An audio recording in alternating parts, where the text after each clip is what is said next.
Você está ouvindo o podcast Talma, podcast de filosofia, apresentado por mim, Matheus Benites, com o intuito de promover a disseminação do saber e do questionar. Talma é a palavra grega que se refere ao espanto filosófico que Aristóteles apontou como a reação inicial diante do mundo que leva a uma busca por compreensão e conhecimentos mais profundos. Aqui se cultiva a perplexidade que nos impele ao pensamento, a autonomia no pensar e o pensamento crítico. Ouça, comente e compartilhe. Olá a todos e todas, sejam bem-vindos a um episódio do podcast Talma, podcast de filosofia que pensa autores e suas obras a partir da noção de espanto, de perplexidade, o que nesses filósofos e filósofas nos faz filosofar, nos impele a refletir sobre a existência, sobre o mundo, sobre as coisas. Hoje eu estou recebendo aqui um amigo que eu conheci num congresso de filosofia, na Unpof, o Douglas Gadelha de Sá, que tem 25 anos. Ele é professor de filosofia no ensino médio, é formado e mestre pela Universidade Federal de Pelotas, onde ele pesquisou Heidegger e sua relação, sua interpretação poética com Hölderlin, um artista e também filósofo romântico. Ele já escreveu para teatro e cinema, rabisca alguma coisa na poesia e crônica, organizou e prefaciou recentemente a zine literária Antologia de Poesia Negra Cubatense, 2022, pelo coletivo Comuna Negra, no qual também integra. No audiovisual, é pesquisador em acervos públicos e pessoais, trabalha com visualidades que variam entre arquivos, documentos, memória, cidades e fotografias pessoais. Dirigiu e montou o vídeo poesia experimental Angulação Poética, em 2023, e prepara um curta documental sobre a vida e memória operária em Cubatão durante a ditadura militar, a partir de imagens de arquivo. Então, temos aqui mais uma pessoa que está aí nesse intervalo, né, nesse encontro de arte e filosofia que muito interessa esse canal do YouTube. Então, Douglas, seja muito bem-vindo à nossa discussão aqui. Poxa, obrigado, Matheus. Olá, pessoal, todos, todas, todes. É um prazer. O convite do Matheus me deixou muito alegre de integrar um dos episódios aí do podcast. E hoje eu vou tentar falar um pouco do Heidegger, né, que é um filósofo que eu pesquiso já desde a graduação, desde o TCC até o mestrado. E, enfim, uma honra ter aceitado esse convite, que é um amigo, né, para além da pesquisa em filosofia estética, que eu sei que Matheus pesquisou Schiller, na PUC, né? Ele também trabalha com cinema e, enfim, já dirigiu alguns curta-metragens, e a gente tem esse intercâmbio aí. Conheci Matheus durante a pandemia, antes da gente se encontrar em Goiânia, lá na Ampof, em outubro de 2022. Conheci Matheus no canal do YouTube dele, me chegou por aí, né? Ele falava sobre cinema também, o conteúdo do Matheus é muito vasto.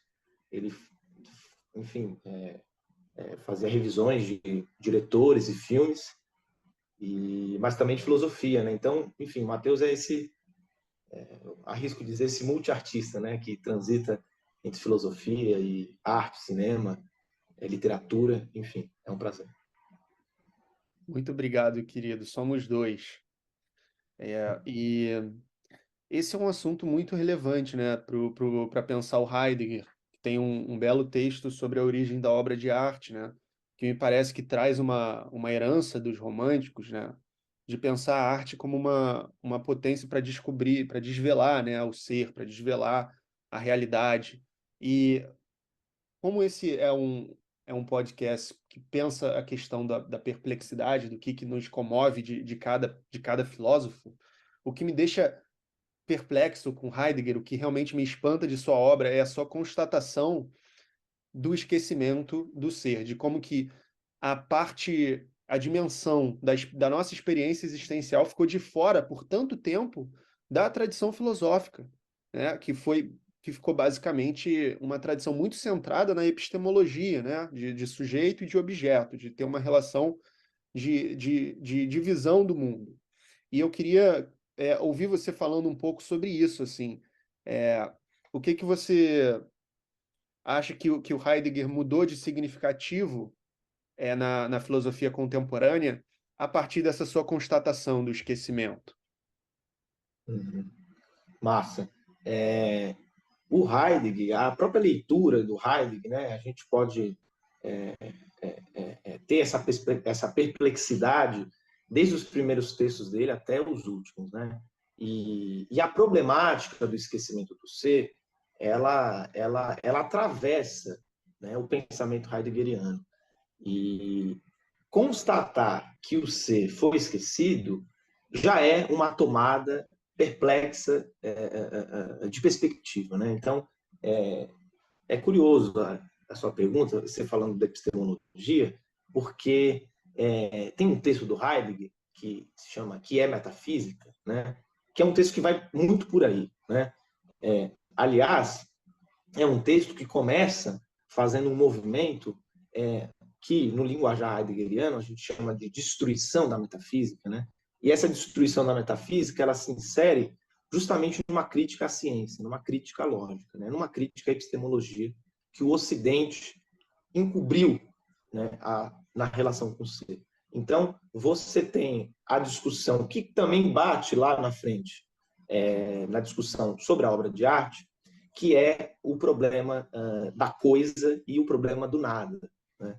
Então, ele vai começar esse texto justamente abordando como a ciência, como a lógica, como a epistemologia ocidental, ela se preocupou em discutir o nada e nunca se preocupou em defini-lo, né? Então, a ciência com o seu aparelho técnico, né? Como diz o Merleau-Ponty numa expressão, a ciência e o Merleau-Ponty nesse sentido é muito heideggeriano.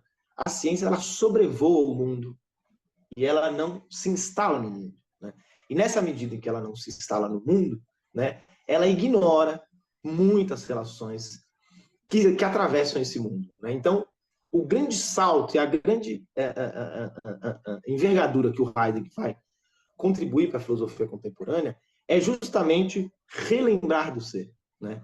E essa recordação do ser, ou melhor, esse desvelamento do ser, ele se dá justamente na existência, né? Quer dizer, é a existência de um ser que, também no linguajar heideggeriano, vai se chamar de Dasein, ou seja, o ser aí, né? Esse ser aí, né?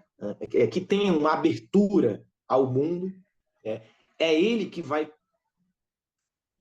perceber o ser das coisas, né? E, portanto, se relacionar com essas coisas de inúmeras formas, né? De uma forma política, de uma forma estética, de uma forma humana, né? De uma forma, obviamente, ontológica, né? Parece tautológico, ou seja, parece redundante dizer isso, mas a relação que o Dasein tem com as coisas é sempre uma relação existencial, né? Então, toda a contribuição que o Heidegger vai trazer à filosofia contemporânea está escrita aí, né? Está escrita aí no sentido de desvelamento do ser das coisas, né? Ou seja, a ciência, na sua relação com os objetos, é sempre uma relação de dominação. Uhum. Né? Então, por exemplo, né, eu quero saber quantos cromossomos tem uma célula, sei lá.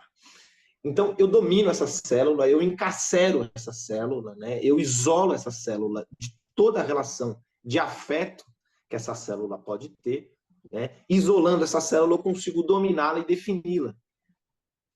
Então, a ciência se relaciona dessa forma.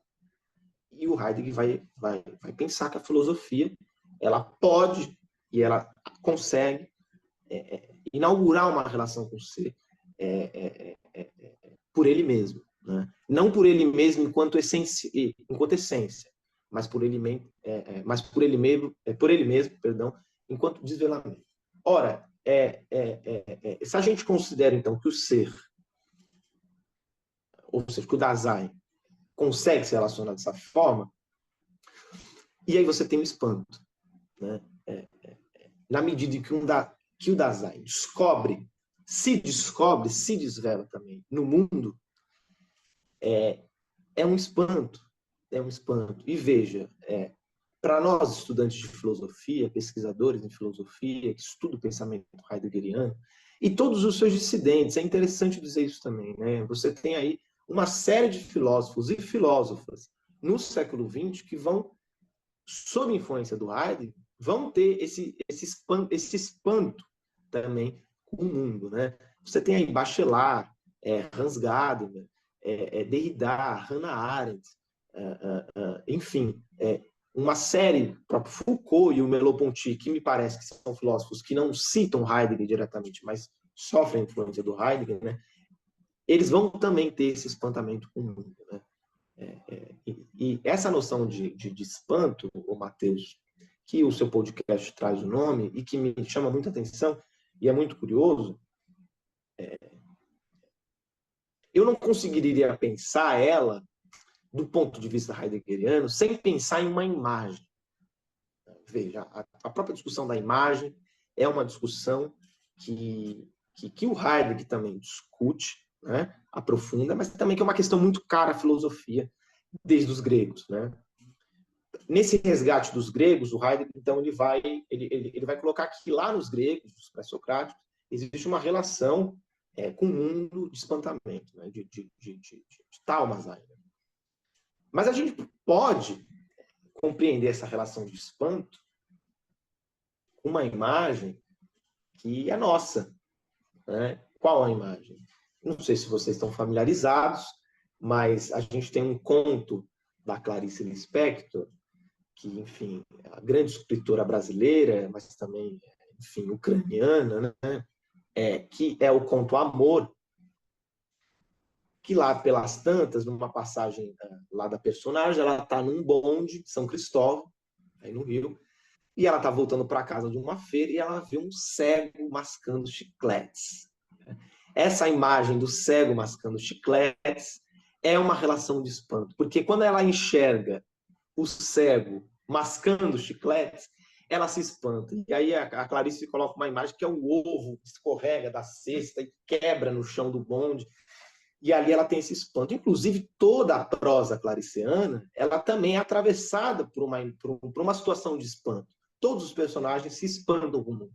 Enfim, a gente poderia aqui ficar traçando essa relação, essa proximidade entre Clarice Lispector e Heidegger, que já foi muito desenvolvida no Brasil, de maneira exemplar por várias pesquisadoras e pesquisadores. E aí a Clarice, ela é sim uma leitora confessa de Heidegger, então, enfim, né? Então, de Dostoiévski, de Spinoza, enfim, uma série de filósofos, né? É claro que o conto da Clarice Lispector funciona sem a filosofia, mas o ponto é esse, né? Esse espantar-se é o quê? Enfim, descobrimento da minha existência no mundo. Enfim, é isso. Legal.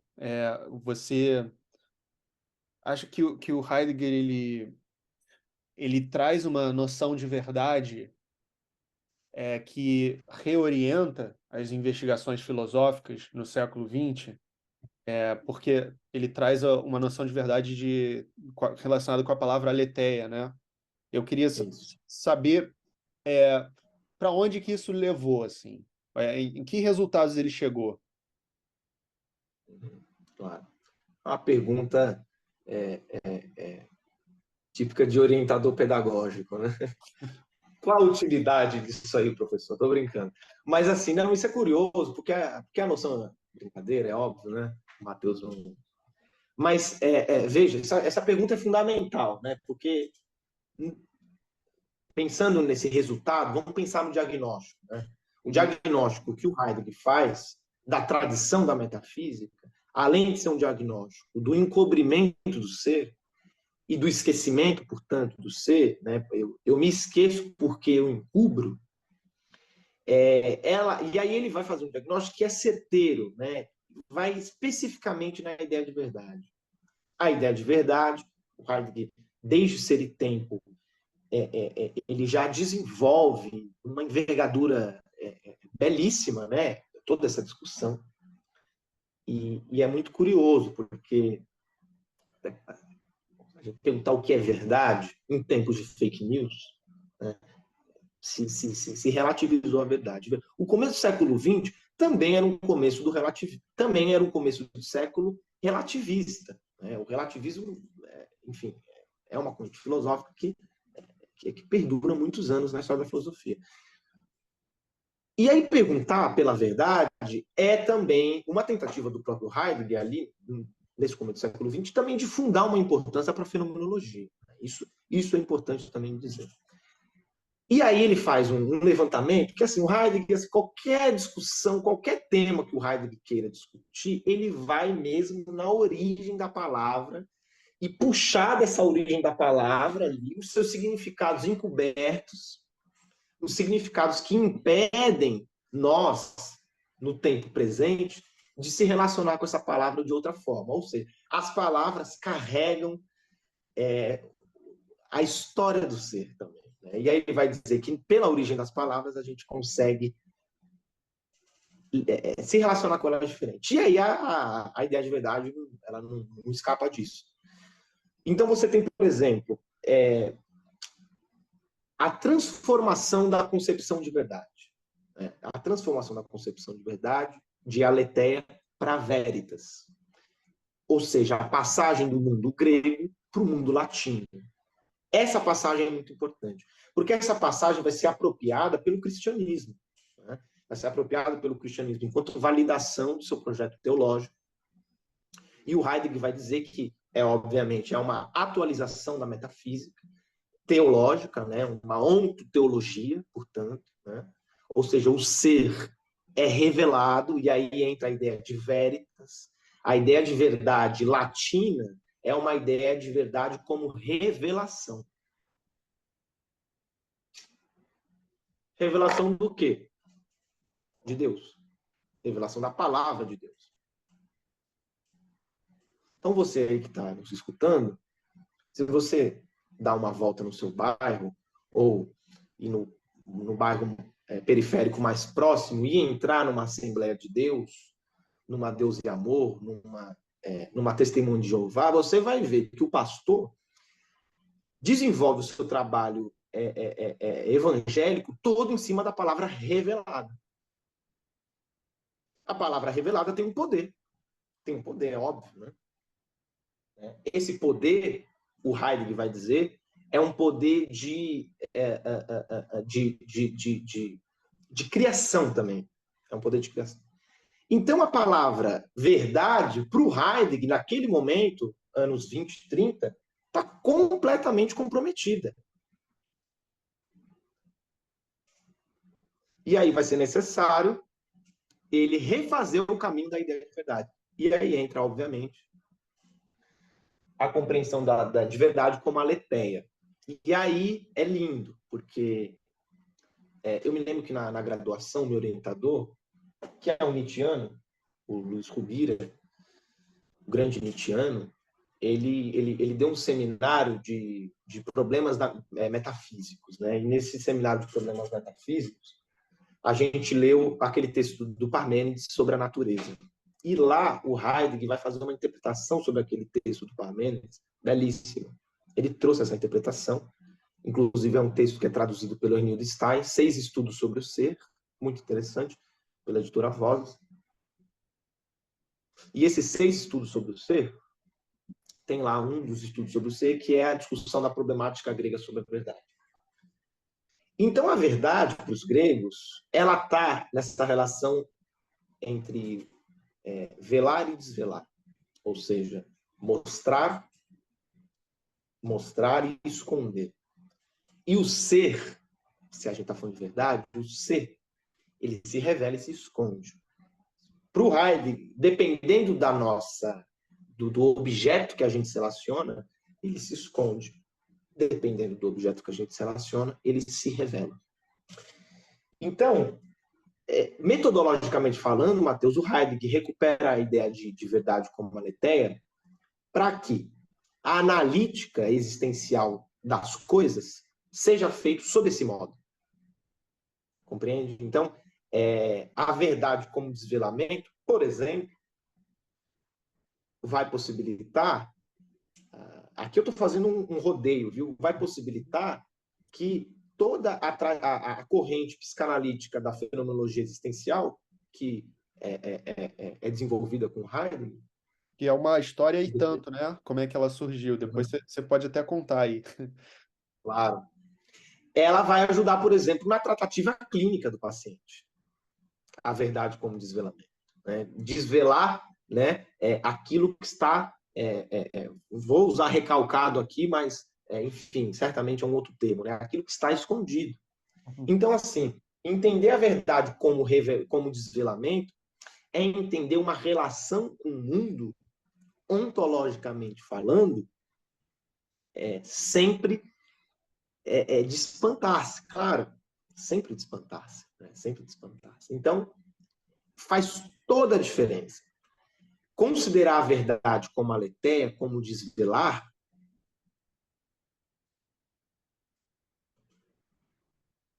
é reconsiderar o caminho da metafísica. Veja, a palavra aletheia, ela é formada por duas coisas. Letó significa esquecimento. Né? A gente pode lembrar aí o diálogo do Platão, aquela parábola não, aquela alegoria, enfim, a história do rio Léter, né? Que é o rio do esquecimento.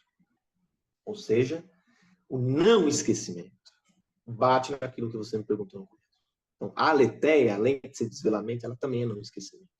Então faz todo sentido. E essa arquitetura ontológica que o Heidegger vai construir, né, em torno do ser, ela vai nessa direção. Né? Quer dizer, e a poesia, não poderia esquecer, ela está aí, ela está numa relação aletérgica com as coisas, com o mundo, com o maravilhar-se, com o humano, com a memória, com a cidade, com a política, com as pessoas, com o outro. A minha relação com o outro, ela também é de desvelamento. Não de desvelamento enquanto cascas, né? Mas desvelamento enquanto descoberta do outro. Né? E ele fala isso sem pudores no Ser e Tempo. O nosso tempo é um tempo de indigência, é um tempo em que se exclui o outro. Enfim, isso mais tarde o capitalismo, a indústria cultural, a Coca-Cola, os comerciais vão aprofundar no sentido negativo mesmo. Né? E hoje, obviamente, vivemos tempos narcísicos onde você se exclui o outro. Enfim, eu tenho sempre um esforço, Matheus, em tentar traduzir o Heidegger. Né? Claro, Eu fui em licenciatura. claro. Então, tem uma coisa que eu não consigo entrar nos conceitos sem pensar a sua transposição.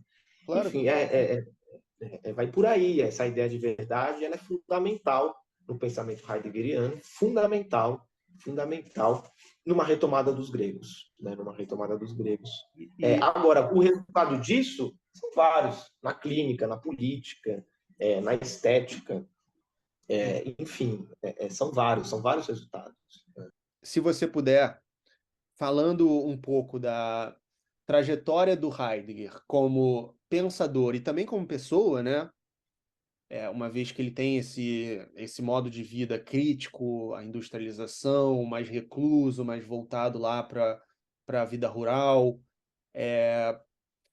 Como é que você enxerga a trajetória dele assim como um todo, assim, no sentido de vida e obra, incluindo, se houver espaço, a sua lamentável passagem pelo nazismo? Ótimo, perfeito.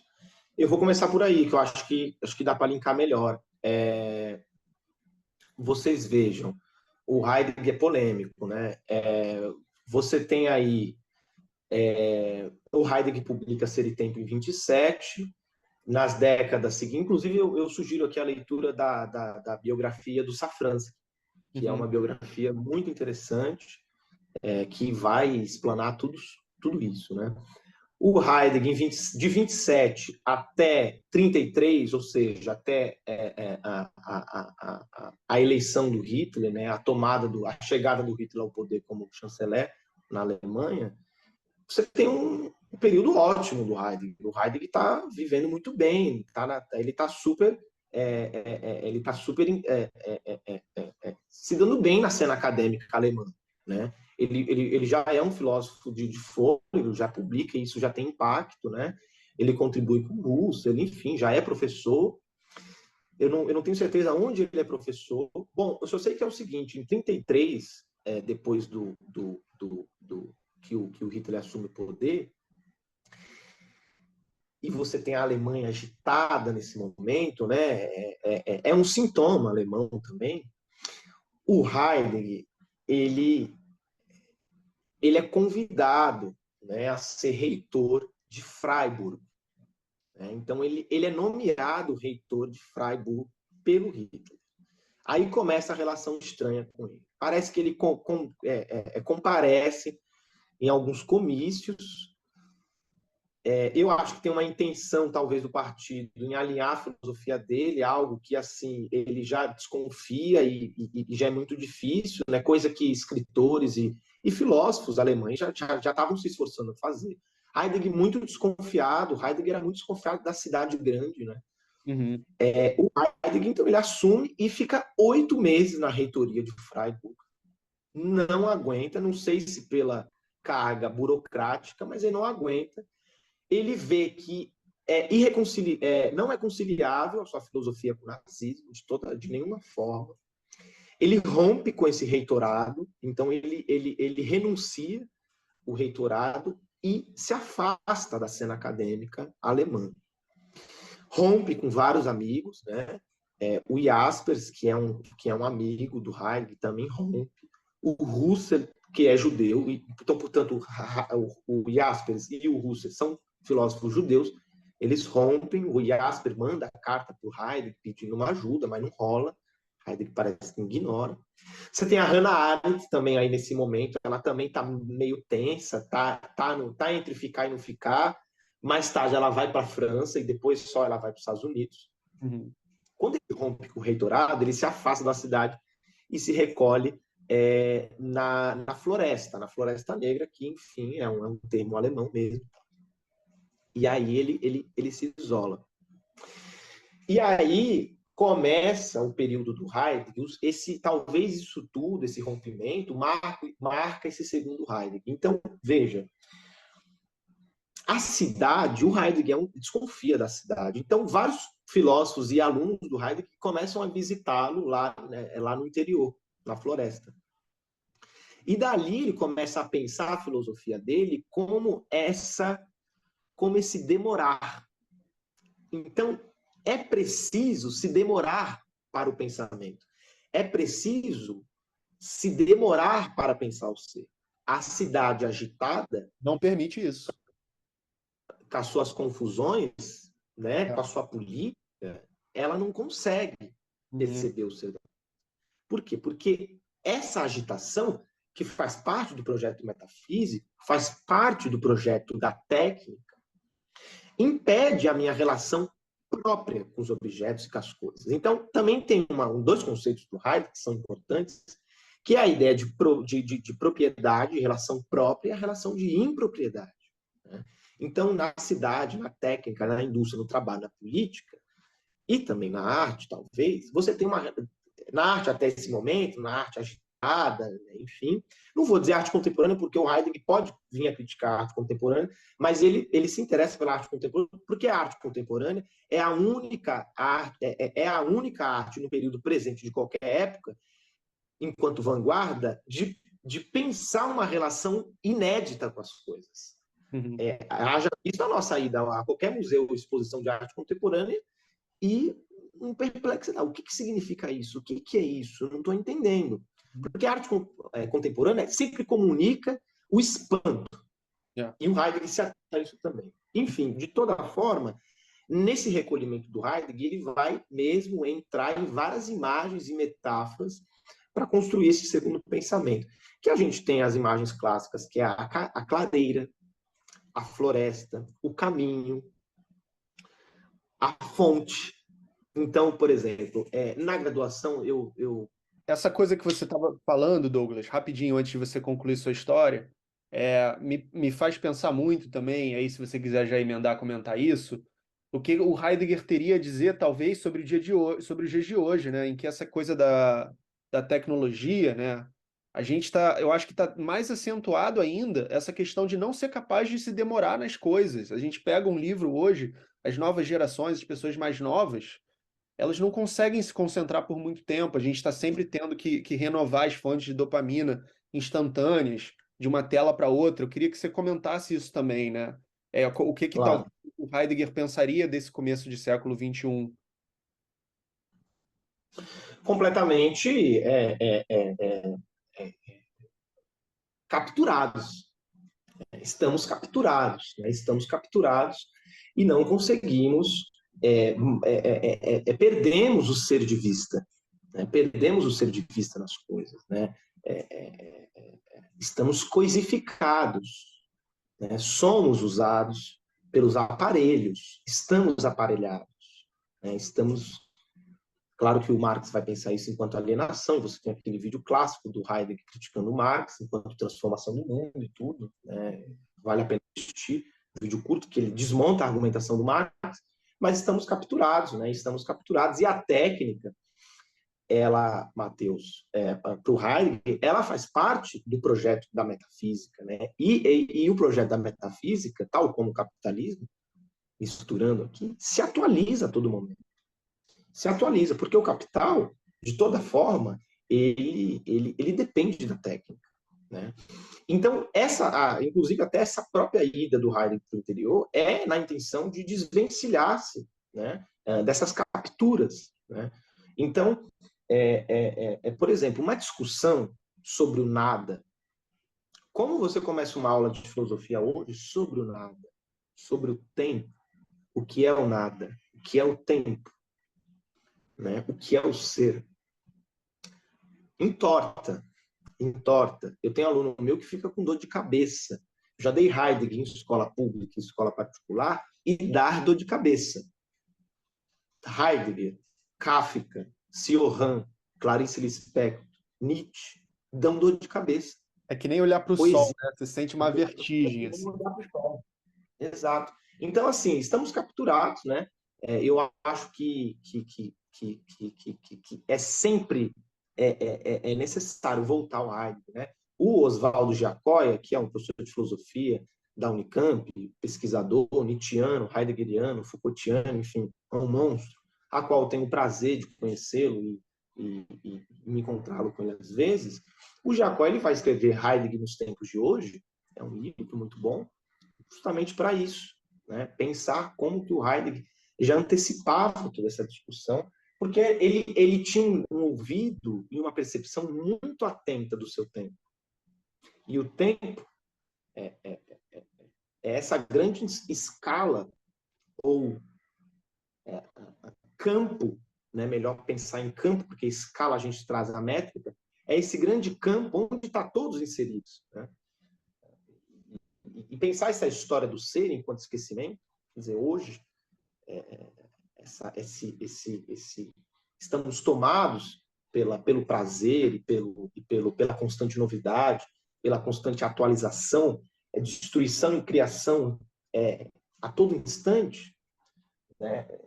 E aí não é à toa que a gente tem essa grande impressão do nosso eu estar disperso, perdido, ofuscado, nublado, por isso tudo, né? Porque você tem uma grande multiplicação das coisas e você não se fixa em nada. Veja, isso não é uma argumentação conservadora, no sentido de que a gente perdeu a essência das coisas. Não se trata disso.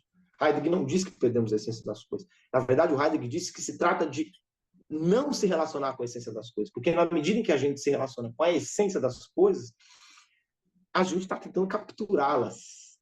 E não se trata de capturar as coisas, mas se trata de deixá-las atravessar. Se trata de habitar nas coisas. E aí eu faço o link com a poesia, que é essa ideia de habitação, né? A ideia de habitação. frequentemente a gente acha que caiu no senso comum a relação do Heidegger com a poesia, porque realmente no Brasil é até cansativo. As pessoas se interessam muito pela relação que o Heidegger tem com a poesia, e é maravilhosa.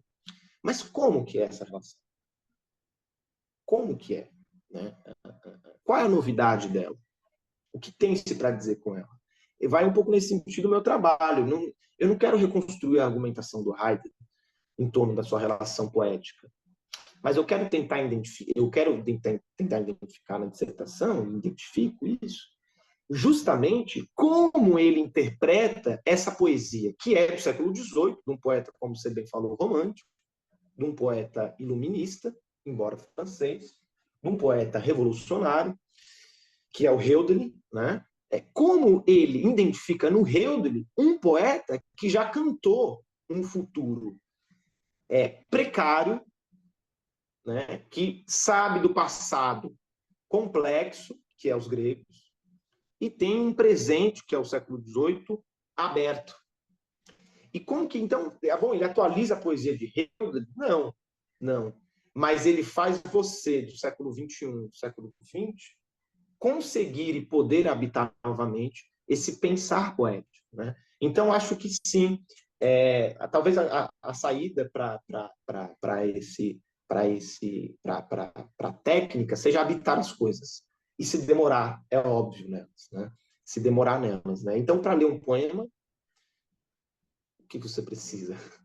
Você precisa se demorar nele, você precisa escutar o poema, você precisa escutar a origem que canta aquele poema, né? Aquilo que ele, não necessariamente aquilo que ele quer dizer, porque um poema não quer dizer absolutamente nada, Sim. mas ele quer instalar você num certo espírito, numa certa, usando o termo heideggeriano, numa certa disposição interpretativa para o mundo. Né? Então, existe um poeta brasileiro, se chama Marcelo Ariel, poeta lido, muito publicado, comentado. O Décio Pignatari falou que ele seria um grande poeta. O Ferreira Goulart comentou sobre o Marcelo Ariel, que eu tenho também o prazer de conhecê-lo. Marcelo Ariel é do litoral de São Paulo, é um poeta negro, grande leitor do Heidegger, grande entusiasta de Hölderlin. Ele vai dizer, ele tem uma poesia que traz muito diálogo entre poetas e filósofos. Então, por exemplo, ele tem um poema que se chama Heidegger conversa com Drummond. Enfim, Heidegger para crianças. E por aí vai. Quer dizer, se trata pela poesia de habitar a filosofia, se trata de pensar a filosofia habitando a poesia também. Agora, como trabalhar isso, como de alguma forma maximizar é péssimo, mas como de alguma forma tornar isso mais próprio entre as pessoas. Difícil, é um trabalho de formiga, é um trabalho pequeno. A cultura está se reconstruindo, a cultura está aí, a arte se reconstrói a cada momento, sobretudo nos tempos de indigência, nos tempos de ditadura, nos tempos de fascismo, e é bem por aí, né? A arte, a filosofia, eu acho que você tende a concordar comigo, ela é essa possibilidade, esse portal para habitar mais propriamente o mundo. Sim, com certeza.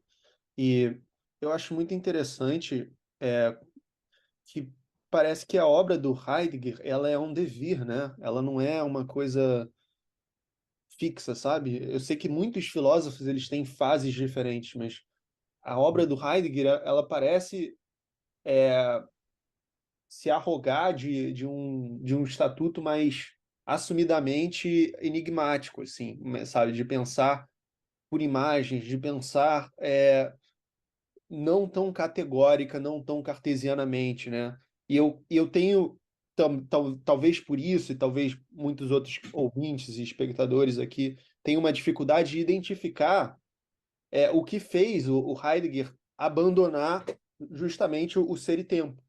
Qual foi o problema que ele viu nesse seu primeiro tão influente e grandioso empreendimento? Maravilha, maravilha, é isso, né? Perfeito. Veja, e isso se reflete, Matheus, muito boa questão. Isso se reflete na própria obra do Heidegger, né? Então, você tem esse mistério e essa abertura que o Heidegger, esse segundo Heidegger, né? Esse Heidegger, é um sacrilégio que eu vou falar, mas é um Heidegger místico. Essa mística e esse mistério que você tem no segundo Heidegger se dá justamente ao rompimento que ele tem, sobretudo, isso é um posicionamento que eu defendo, sobretudo com a forma do tratado. E o Ser e Tempo é um tratado. Ele é um tratado. Ele é um tratado que se propõe, né, a recolocar a questão do ser e entender as dimensões que esse ser se relaciona com o mundo. Né? Então, você tem a linguagem, você tem a fala, a escuta, o cuidado, enfim. Todos os termos e todos os conceitos, que são milhões, que estão presentes em Ser e Tempo, o Heidegger vai pensar o seguinte: bom, ele mesmo diz isso. O Ser e Tempo ainda se conserva uma obra metafísica. Existe uma dinâmica metafísica presente em Ser e Tempo.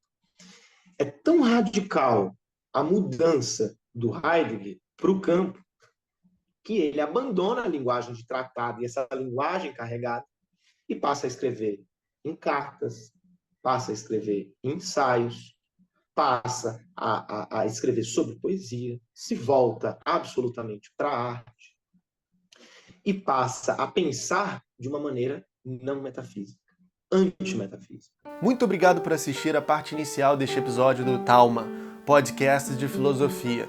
Se você quer assistir ao episódio na íntegra, você pode clicar aqui embaixo no botão Seja Membro. Por apenas R$ 4,99 por mês, você vai poder assistir aos episódios exclusivos do Talma em toda a sua duração. Os episódios são lançados semanalmente, assim como ter acesso a outros conteúdos exclusivos, como o meu curso contínuo sobre Friedrich Nietzsche, um grupo exclusivo para membros do canal comigo e outros no WhatsApp, assim como você vai ser citado em todos os meus vídeos do YouTube como um membro. Então considere essa oportunidade de, por apenas R$ 4,99 por mês, estar investindo e desenvolvendo o seu potencial intelectual e o seu contato com a filosofia e com a cultura. Muito obrigado, até a próxima!